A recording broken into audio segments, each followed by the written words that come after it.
girl Ashanti, and I'm about to drop my 4th album called The Declaration in stores June. Process of me writing a song, I would say it varies. It depends. Sometimes I'll write a melody. Sometimes I'll start with the hook. Sometimes I'll write in the car, or I'll wake up like, oh, this would be hot, let me think of a topic, and I'll send an acapella to a producer and let him build it around me. It all depends on what kind of mood I'm in. I will say that my passion is writing. You know, I love to write, and you know, it's always like a relief for me, you know, to get in the studio and just create, and again, like melody and catchy and telling a story. So you'll be writing for other artists in the future?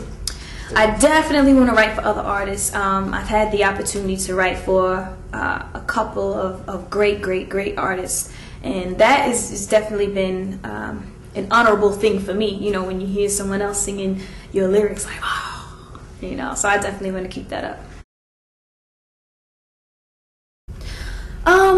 For me personally, I just feel like you have to be comfortable in your own skin, you know, and I'm like, I am who I am. I'm not putting on an act. So the way I dress and the way I feel is just me. You know, I personally choose not to be raunchy. It's just not me.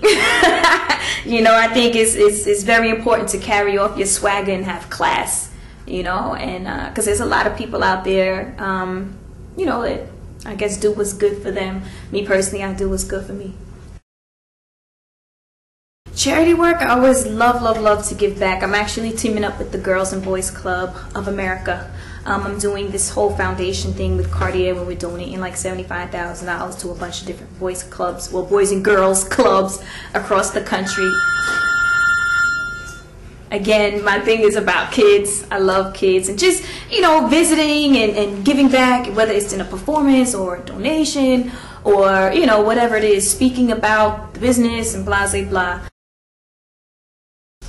Definitely look forward to having a huge family. I love my family. We have such an incredibly strong family unit. I come from just an abundance of love. I think, like, if you look up the word love and family in the dictionary, it's gonna be a portrait of my family.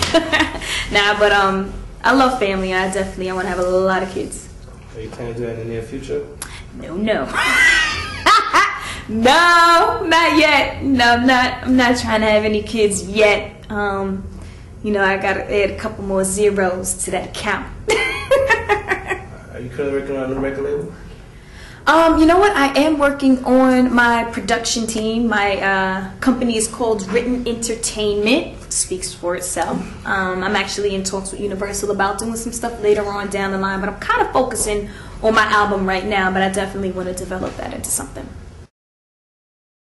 The high and the low. The high, I would just say, just people coming up to you and saying how much they love you, and you know, how much music has touched them and penetrated, you know, and like, I'm a huge fan of kids, and I'm really blessed and I'm thankful that I've been able to be a universal artist. How ironic.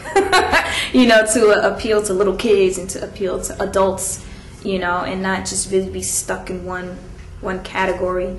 The downside, I guess, would be just being judged and criticized. It's like you're growing up in front of the whole entire world for them to chime in and tell you what they like about you, what they don't like about you. But it's part of the business, you know, it's a character builder. I would say just taking myself back to, you know, when I was 13 and 14 years old, when I got my first deal, and how hard we kind of struggled to get those deals, and, you know, the uphill battles and everything that we've accomplished and that we have overcome. It doesn't make sense to get this far and then give up. You know, I've never been a quitter, and I think that it's so important to give that message, to keep on keeping on and keep working and keep trying, and you learn so much about yourself. So there's definitely been so many times where I just felt like, oh, they didn't say it was gonna be like this, you know, but you know, you kind of just take yourself back and just be thankful. You know, there's so many other people, you know, like, there's people out there that are handicapped and that are suffering and that have diseases, and, you know, they've lost their parents, or, you know, the Hurricane Katrina. There's so many things that's like a gazillion times worse than having a bad day in music, You know what I mean? So I think that is it's really important to recognize that and just be thankful. So, my advice again is kind of like what I just said, to just keep on keeping on. You know, never let anyone deter you from what you want to do in life, and always follow your dreams and dream big. Like, dream outside of the box. Again, and just be really thankful and blessed, and try your best at whatever it is, and then be content with that. Don't try and mold to someone else or try to be something that someone else wants you to be. You know, kind of grasp and find out who you are and what you have to offer. Keep on shaking it off for me.